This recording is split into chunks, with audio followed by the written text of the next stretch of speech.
Jakob Polajžar, teta Tončka, Tončka na majici, Jakob iz majice, ker je bilo res hudo vroče. Koliko kil ima ta tvoj kostum?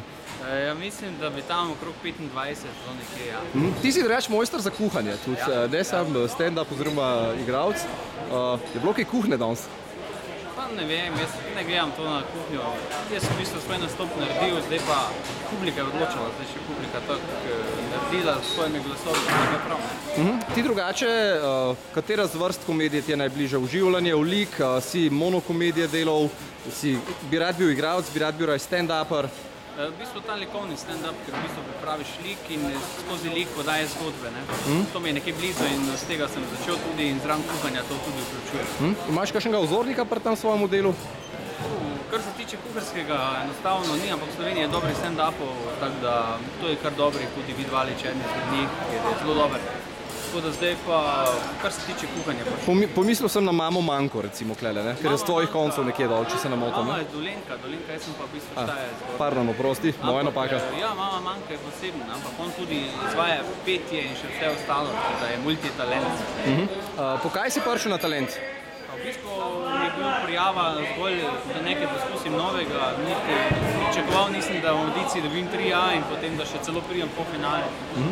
Zame je bila ena dobra promocija in tudi sem nasmejal ljudi zraven. Naslednjo sezono pa že svoja kuharska oddaja, saj na TV Pika, če ne na kanalu ali kako? Ja, zdaj, če gospod Čakarmiš, pač bomo suhe mesnine dali na stran, pa gospod Čakarmiš bo zelenjav, da jedi. Drugače, kako si bil zadovoljen z umestitvijo v polfinalno skupino? Vse so bile težke. Bi raje recimo nastopil proti Maji Kevc, Petru Vodetu, Alenu? Jaz sem bil kar zadovoljen. Zdaj pač v teh šovih je zmeraj v prvi sezoni, da pevci zmagujejo v svetu in tudi pri nas bo tako zvikar dan. Nismo niti malo razočarani, da smo zraven Line, ker je super in je res super talent in tudi na eni strani gledanost je bila bistveno večja verjetno že kateri drugi polfinalni oddaji. Jaz sem bil nekoliko presenečen, da si bil edin igralec stand-upper, ki je prišel v polfinale, ker se mi zdi, da ta scena vse uspenja zadnja leta v Sloveniji. Je, tudi ljudje uživajo v tej komediji.